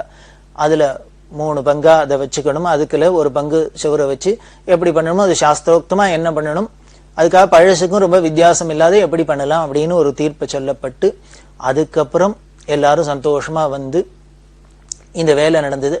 அப்போ இந்த தீர்ப்பு சொல்றதே ஸ்தபதி கேட்டுண்ட பெரியவாள்கிட்ட, நாங்க எல்லாம் பண்ணி கட்டுறோம், ஆனா இது கும்பாபிஷேகம் பண்றதுக்கு பெரியவா வந்து கும்பாபிஷேகம் நடத்தி வைக்கணும் அப்படின்னு ஸ்தபதி அப்ப கேட்டதுனால்தான் இப்ப 68ஆம் வருஷம் மார்ச் மாசம் 16ஆம் தேதி கும்பாபிஷேகம் நடக்கிறது. பெரியவா வந்து கும்பாபிஷேகத்துல கலந்துட்டா. அதுல பாத்தீங்கன்னா கலசம் சுதர்சனமா இருக்கும். எல்லா கோவில்லையும் மேல விமானத்துல கலசம் இருக்கும். இந்த பத்ராஜலத்துல பாத்தீங்கன்னா சுதர்சன சக்கரமே பெரிய கலசம் மாதிரி இருக்கும். அது 6 அடி உயரம் உள்ளது. அது கோதாவரியில கிடைச்சது, அதைத்தான் எடுத்து ராமதாஸ் அங்க மேல வச்சிருக்க. அதையே தான் நம்ம திருப்பி வச்சு கும்பாபிஷேகம் பண்ணினா. நீங்க சில போட்டோஸ் எல்லாம் பார்த்திருக்கலாம். பெரியவா இந்த ஜிஆர் சுவாமிகள் எல்லாருமா இருந்துட்டு அந்த சுதர்சனத்துக்கு அபிஷேகம் பண்றது, பெரியவா அதை கோதாவரியில எடுத்துன்னு போய் திருப்பி அபிஷேகம் பண்ணி மேல பிரதிஷ்டை பண்ணும் இதெல்லாம் சொல்லியிருந்தா. அதுல பெரியவா அபிஷேகம் பண்றது இது மாதிரி எல்லாம் நமக்கு புகைப்படத்தெல்லாம் இருக்கு. அப்படி இந்த பத்ராஜலத்துல ரொம்ப விமர்சையா கும்பாபிஷேகம் நடந்தது. இதுல முக்கியம் என்ன அப்படின்னா, ஒரு சாஸ்திர சம்பந்தமான ஒரு விஷயம், ஒரு மத சம்பந்தமான விஷயங்கள், ஒரு பிரச்சனைன்னு வரத்தே யாரா இருந்தாலும் யார்கிட்ட வந்து முதல்ல கேட்கிறா அப்படின்னா, யார உடனே அவளுக்கு ஞாபகம் வருது அப்படின்னா காஞ்சி பெரியவாளை தான் ஞாபகம் வருது. இதுக்கு என்ன காரணம்? அவர் எதானு யார்ட்டையான எதானு போய் சொன்னாரா, அவர் இன்ஃப்ளூயன்ஸ் பண்ணிட்டாரா? அதெல்லாம் ஒண்ணும் இல்லை. அப்படி யாரா இருந்தாலும் ஒரு சாஸ்திர பிரச்சனைகள், ஒரு மத சம்பந்தமான விஷயம், ஒரு தர்ம சம்பந்தமான ஒரு சிக்கல், தர்ம சங்கடம் அப்படின்னா யார்கிட்ட வரும்பணும் அப்படின்னு முதல்ல தோன்றதுன்னா பெரியவாள்கிட்ட சொல்லுது, மகாபெரிவாள்கிட்ட தோன்றதுன்னா, அப்படி அவ தர்மஸ்வரூபமா, சாஸ்திர ஸ்வரூபமா, வேதஸ்வரூபமா, வேதமூர்த்தியா இருந்ததுதான் இதுக்கு காரணம். அப்படி பல சந்தர்ப்பங்கள்ல பல பிரச்சனைகள்லாம் வந்திருக்கிறதே பல இக்கட்டான சந்தர்ப்பங்கள்ல பெரியவாதான் இதுக்கு ஒரு தீர்மானம் சொல்லி, ஏன்னா திருக்கால ஞானியா இருந்ததுனால அவளுக்கு தான் தெரியும் முன்ன எப்படி இருந்தது, பின்ன எப்படி இருக்க போறது, இப்ப எப்படி இருக்கணும் அப்படிங்கிறது. அதனாலதான் இது பத்ராஜலத்துல இப்படி ஒரு இக்கட்டு வந்து பெரியவா தீர்ப்பு சொன்னா. இதே மாதிரி இன்னொரு சந்தர்ப்பத்துல திருப்பதியில ஒரு பெரிய பிரச்சனை வந்தது. திருப்பதியில என்ன பண்ணினா, பெருமாள் சந்நிதிக்கு எல்லாரும் லட்சக்கணக்கான ஜனங்கள் போய் தரிசனம் பண்றா. அந்த கியூல மணிக்கணக்கா காத்துன்னு இருக்க வேண்டியிருக்கு. அதனால இந்த ஜனங்கள் காத்துன்னு இருக்கிறத குறைக்கணும், பிரஜைகளோட சௌரியம், தரிசனத்துக்கு வரவாளோட சௌரியத்தை உத்தேசிச்சு அந்த திருப்பதி கர்ப்பகிரகத்துக்கு, அதாவது கோவில்ல சுவாமி இருக்கிற இடம் மூலஸ்தானம் இருக்கிற கர்ப்பகிரகம், அதுக்கு முன்னால இருக்கிறது அர்த்த மண்டபம், அதுக்கு முன்னால இருக்கிறது மகாமண்டபம் அப்படின்னு ஆகமத்துல சொல்லியிருக்கு. அதுல இந்த நம்ம துவாரபாலகர்களை தாண்டினோன்னு இருக்கிற இடம்லாம் அர்த்த மண்டபம்னு பேரு. அது வழியாலதான் போய் உள்ள தரிசனம் பண்ணிட்டு வரும். அந்த திருப்பதியில நிர்வாகஸ்தர்கள் என்ன பண்ணினா அப்படின்னா, ஒரு தீர்மானம் பண்ணினா, இந்த அர்த்த மண்டபத்துல வலது பக்கம் இடது பக்கம் ரெண்டு பக்கமும் தொலை போட்டு ஓட்டை போட்டு ஒரு பெரிய கதவு வச்சுட்டாக்க, வாசப்படி வச்சுட்டாக்க, இப்படி இடது பக்கமா வருவா கியூ அப்படியே பார்த்துன்னு அப்படியே இந்த பக்கம் வெளியில வந்துடலாம், வலது பக்கமா போறவா அப்படியே பார்த்துன்னு வெளியில வந்துடலாம். இப்படி வந்தாக்க ஃபாஸ்டா அந்த கூட்டமும் மூவ் ஆகும். ஏன்னா போன வழியாவே போயிட்டு திரும்பி வந்து, போன வழியாவே போயிட்டு திரும்பி வந்தா இன்னும் கொஞ்சம் லேட்டா இருது. அதனால ரெண்டு பக்கமும் அர்த்த மண்டபத்துல ரெண்டு பக்கம் ஓட்ட போட்டு வாசப்படி வச்சுடுறது. வச்சுட்டா ஜனங்கள் ஃபாஸ்டா மூவ் பண்ணுவா, போயிட்டு வரத்துக்கு சௌரியமா இருக்கும் அப்படின்னு தீர்மானம் பண்ணி அதுக்கு ஒரு கமிட்டி போட்டு, அந்த கமிட்டியில கணபதி ஸ்தபதியும் இருக்கு. ஏன்னா அவர் ஆஸ்தான ஸ்தபதியா இருக்கிறதுனால ஆந்திர அரசாங்கத்துல இப்படி போட்டு தீர்மானம் பண்ணிட்டா. ஆனா என்ன பண்ணினர், கணபதி ஸ்தபதி இதை ஒத்துக்கல. சாஸ்திரங்கள்ல எந்தெந்த இடத்துல வாசப்படி வைக்கலாம், துவாரம் இருக்கலாம்னு ஆகம சாஸ்திரத்திலாம் சொல்லியிருக்கு, சில்ப சாஸ்திரத்திலையும் சொல்லியிருக்கு. எக்காரணத்தை கொண்டும் கர்ப்ப கிரகத்திலேயோ அர்த்த மண்டபத்திலேயோ மகாமண்டபத்திலேயோ எந்தெந்த இடத்துலதான் வாசப்படி இருக்கணும் சாஸ்திரம் விதிச்சிருக்கு, அங்கதான் வைக்கணும். அதை மீறி நம்ம இஷ்டத்துக்கு, நம்மளோட சௌரியத்துக்கு, ஜனங்களோட சௌரியத்துக்குன்னு இப்படி வைக்கிறது அப்படி வைக்கிறது, இங்க திறக்கிறது அங்க மூடுறதெல்லாம் பண்ணக்கூடாது அப்படின்னு அவர் ரொம்ப தைரியமா எதிர்த்து சொன்னார். இவருக்கு ஒருத்தர் ரெண்டு பேர் சப்போர்ட் இருந்தா. ஆனால் அதுல மேஜரா இருக்கிறவா பல பேர் என்ன பண்ணிட்டா, இத பண்றதுதான் சௌரியமா இருக்கும் அப்படின்னு அவள்லாம் தீர்மானம் பண்ணினா. அப்படி இருக்கிறதே இந்த கமிஷனருங்கிற ஒருத்தர் வந்து என்ன பண்ணார், ஸ்தபதிட்ட சொன்னார், மேஜரா இருக்கிறவா எல்லாரும் பவர்ஃபுல்லா இருக்கிறவாள்லாம் இதை ஒத்துக்கிறா, நீ ஒருத்தர் இதுக்கு எதிர்ப்பு குறைறது ஒன்னும் பிரயோஜனமாக போறது இல்லை, அதனால நீனும் ஒத்துனுட அப்படின்னா. ஏன்னா இந்த ஸ்தபதி ஒத்துக்காத அங்க பண்ண முடியாது, நீனும் ஒத்துக்கோ அப்படின்லாம் சொன்னார். இவர் நான் ஒத்துக்க மாட்டேன் அப்படின்னார். ஏன்னா சாஸ்திரத்திலையும் இது இல்ல, வைகானச ஆகமத்திலையும் இல்ல, சில்ப சாஸ்திரத்திலும் இல்ல. இப்படி ரெண்டும் ஒத்துக்காத ஒரு விஷயத்த ஒரு கோவிலுக்குள்ள பண்றதுக்கு நான் ஒத்துக்க மாட்டேன். அப்படி பண்ணினா, இதானே இதை மீறி பண்ணினா, சாஸ்திரத்தை மீறி பண்ணா நாட்டுக்கே தேசத்துக்கே உலகத்துக்கே பெரிய விபரீதம்லாம் நடக்கலாம், உட்பாதம் வரலாம், கெடுதல் வரலாம். அதனால நான் ஒத்துக்க மாட்டேன், எனக்கு தெரிஞ்சு நான் ஒத்துக்க மாட்டேன் அப்படின்னு. அப்படி இருக்கிறதே இந்த சாஸ்திரத்துல எந்த சாஸ்திரத்துல இதுக்கெல்லாம் பிரமாணம் இருக்கு அதெல்லாம் அப்படின்னு கேட்கறதே அந்த கமிட்டியில இருந்த இன்னொருத்தர் அவர் என்ன பண்ணினார், அவர் அங்க இருக்கிற கைங்கரியம் பண்றவர் ஒரு பண்டிதர், அவர் என்ன சொன்னார், யோ உனக்கு இப்ப சாஸ்திரத்தெல்லாம் பத்தி நாங்க சொல்ல வேண்டிய அவசியம் இல்லை, நீ வெறும் ஸ்தபதி தான், வெறும் கல்லடிச்சு கொடுக்க வேண்டியதான் உன் வேலை, அதுக்கு மேல நீ வேற ஒன்னும் சொல்லாது, நிறுத்திக்கோ அப்படின்னு. ஸ்தபதிக்கு ரோசம் வந்துடுத்து. உடனே அவர் என்ன பண்ண, திருப்பி கேத்தினார், இது மாதிரி என்ன அப்படி தூக்கி எறிஞ்சு பேசாதீங்க, கல்லடிச்சு கொடுக்கறதா என் வேலை மட்டும் சொல்லாதீங்க, நான் அடிச்சு கொடுக்கறக்குள்ளதான் நீங்களாம் தினம் அலம்பி வயிற்ற கழுவிக்கிறாள், அதை ஞாபகம் வச்சுக்கோ அப்படின்னு. இது சொன்னா அவர்களுக்கு, இந்த பண்டிதாளுக்கும் ஸ்தபதிக்கும் ஒரே வாக்குவாதம் ஆயிடுது.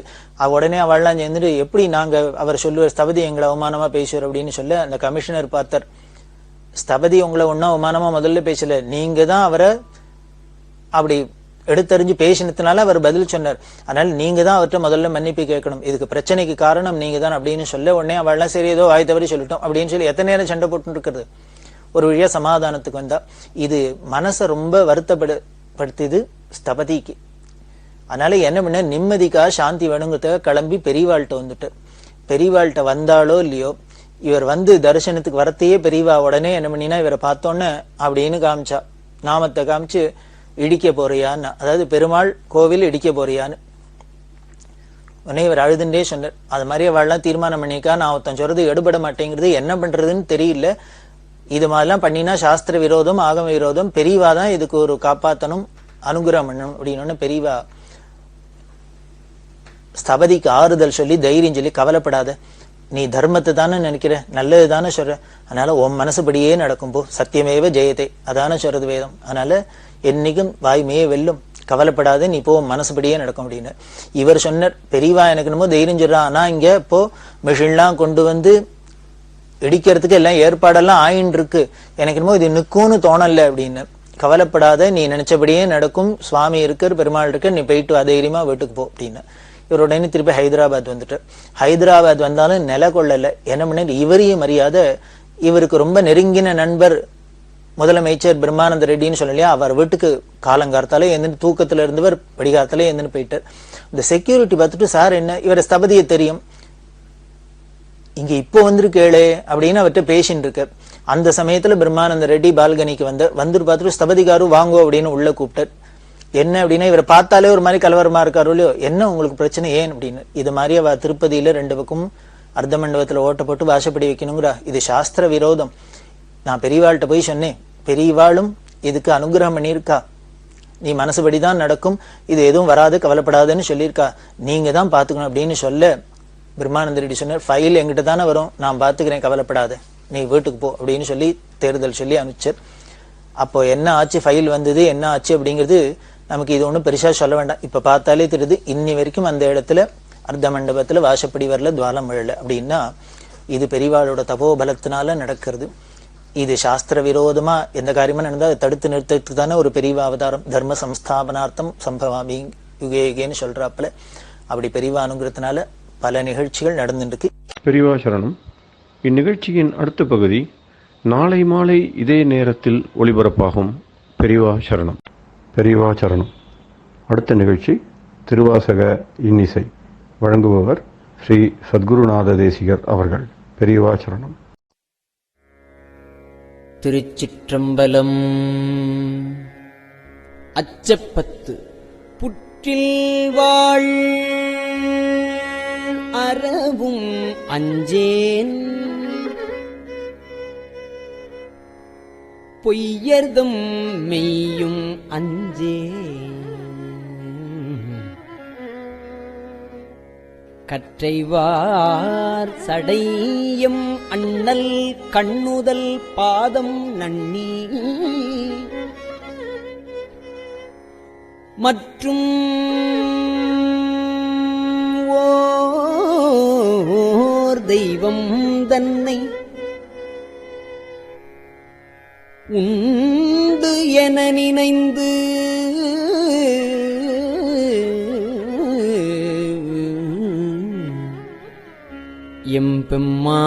எம்பெம்மார்க்கு அற்றில்லாதவரைக் கண்டால் அம்ம நாம் அஞ்சுமாறே.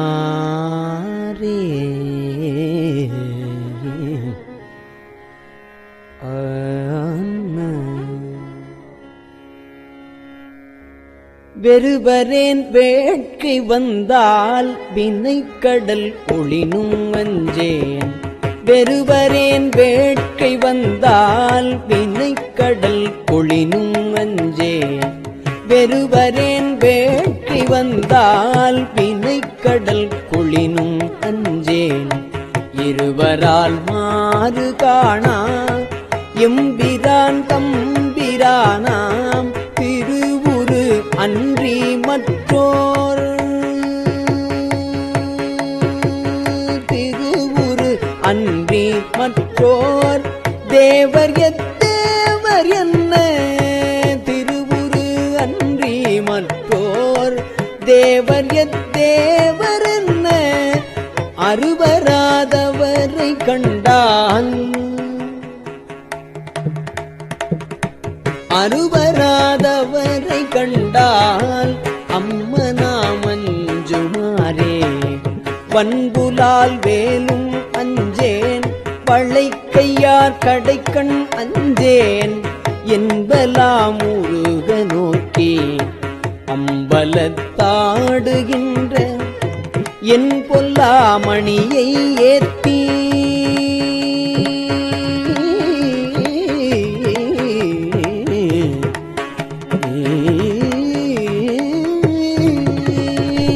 என் பொல்லாமணியை ஏத்தி இனிதருள் பருக மாட்டா அன்பிலாத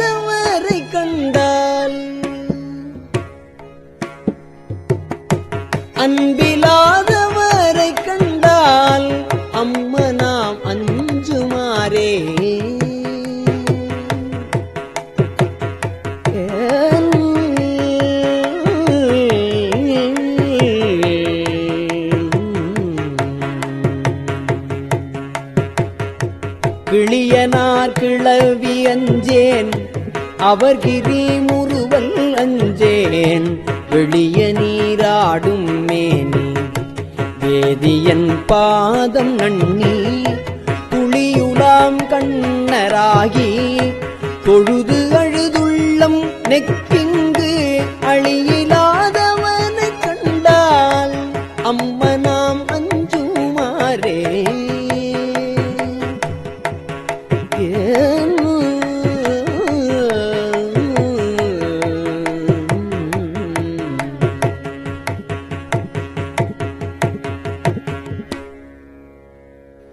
பிணியலாம்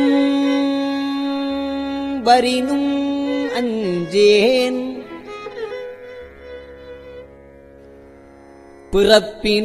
பிறப்பினோடு இறப்பும் அஞ்சேன்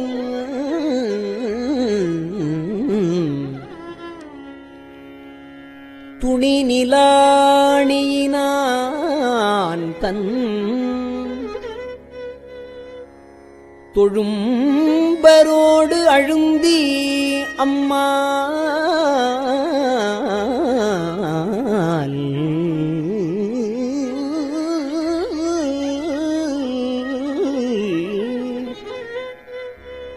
துணி நிலாணி நான் தன் கொழும்பரோடு அழுந்தி அம்மால் துணி நிலம் பிளந்தும் காணா சேவடி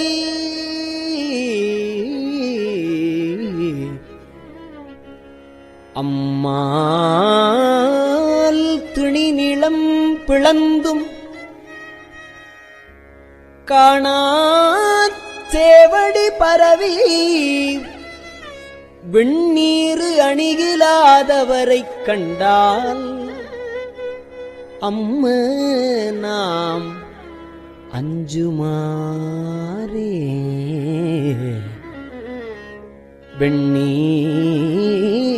வெண்ணீர் அணிகிலாதவரைக் கண்டால் அம்ம நாம் அஞ்சுமாறே.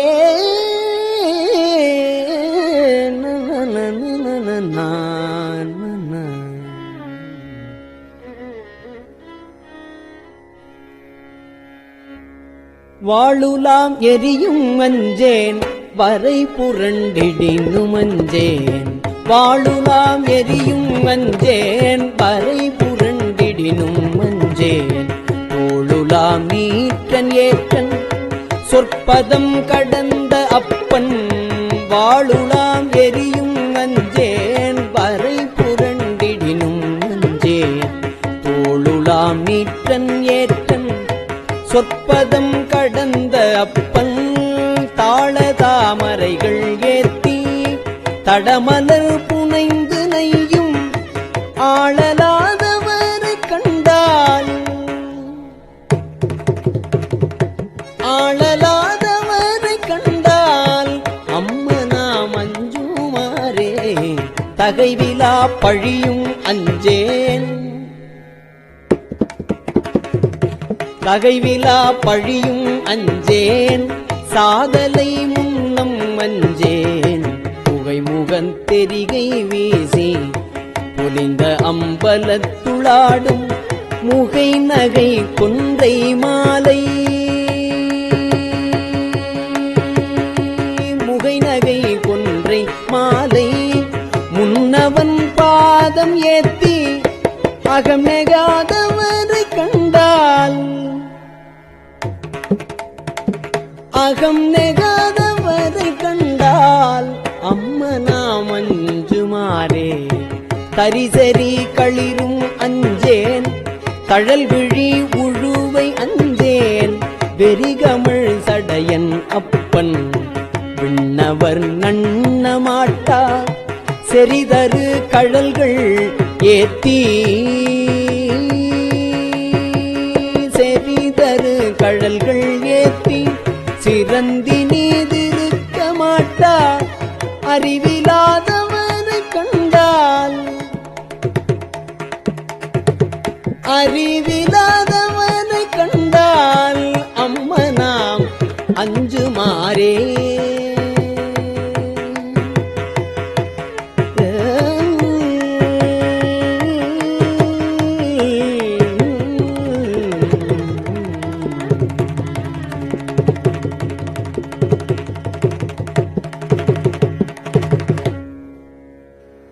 மஞ்சுளாம் உருமும் அஞ்சேன் மன்னரோடு உறவும் அஞ்சேன் நஞ்சமே அமுதமாக்கும் நம்பிரான்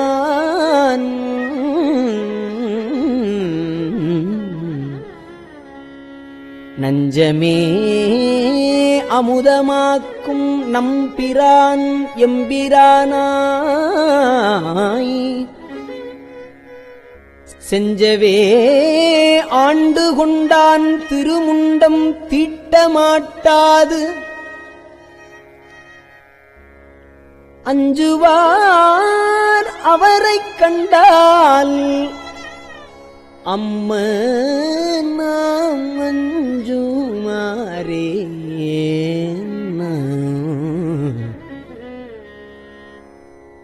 திருமுண்டம் தீட்டமாட்டாது அஞ்சுவார் அவரைக் கண்டால் அம்ம நாம்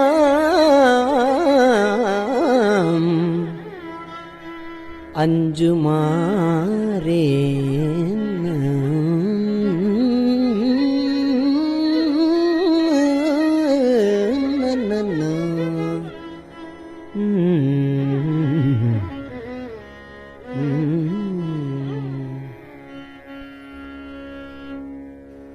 கோணிலாவாளி அஞ்சேன் கூற்றுவன் சீற்றம் அஞ்சேன்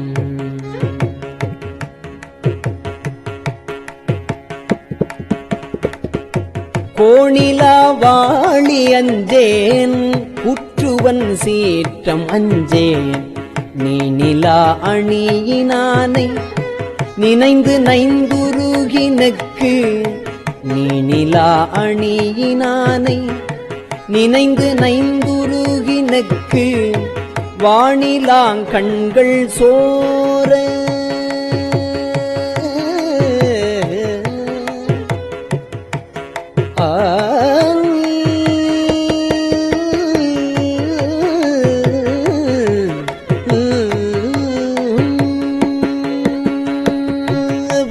வானிலாங்கண்கள் சோர வாழ்த்தி நின்றேத்த மாட்ட வானிலாங்கண்கள் சோர வாழ்த்தி நின்று ஏத்த மாட்டா ஆனலாதவரை கண்டால் ஆனலாதவரை கண்டால் அம்ம நாம் அஞ்சுமாறே. ஆனலாதவரை கண்டால் அம்ம நாம் அஞ்சுமாறே. அம்ம நாம் அஞ்சுமாறே. ஏன்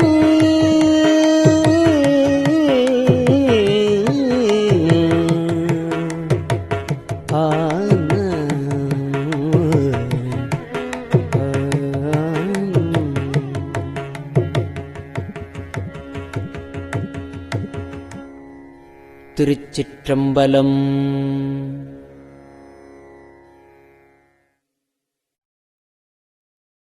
பெரியவா சரணம். இந்நிகழ்ச்சியின் அடுத்த பகுதி நாளை மாலை இதே நேரத்தில் ஒளிபரப்பாகும்.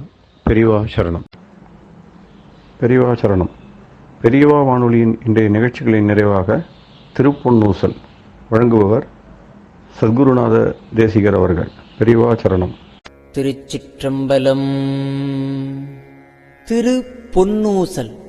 மூன்றங்கிலங்கு நயனத்தன் மூவாத பாந்தங்கு தேவர்களும் காணாமலர் அடிகள் தேன் தங்கு தித்தித்து அமுதூரி தான் தெளிந்தங்கு ஊந்தங்கு நின்றூருக்கும் உத்தர கோசமங்கை போந்தங்கு இடை மருது பாடி குலமஞ்சை போன்றங்கு அனநடையீர் பொன்னூசலாடாமோ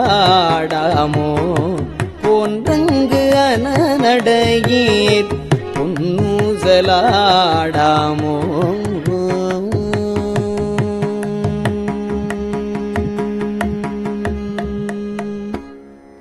திருச்சிற்றம்பலம்.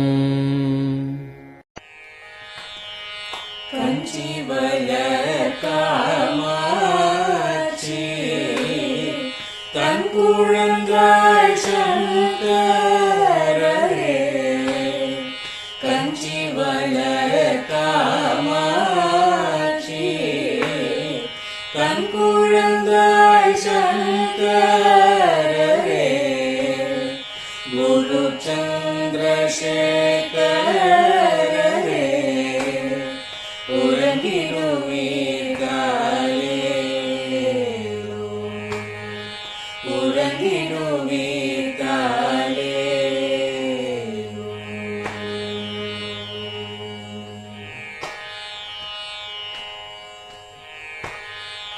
ஆதிகுரு சங்கரராய் அன்றொரு நாள் வந்தவரே 68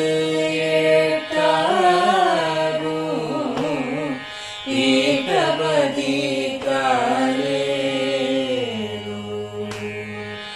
ஏழுலகும் பூப்பவரே காப்பவரே கரப்பவரே எல்லோர்க்கும் அருள்பவரே உறங்கிடுவீர்களே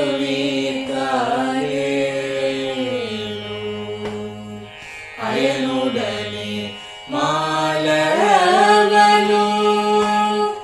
தேடிய பொற்பதத்தவரே அருமறைகள் சாற்றும் முயல் மலர்பதமே காலே முக்தி நிலை எய்திடவே சக்தி தரும் சத்குருவே முக்தி நிலை எய்திடவே சக்தி தரும் சத்குருவே நித்தமெங்கள் நாவீசையில் நித்திரை கொள்தாளே நித்தமெங்கள் நாவீசையில் நித்திரை கொள்தாளே நித்தமெங்கள் நாவீசையில் நித்திரை கொள்தாளே.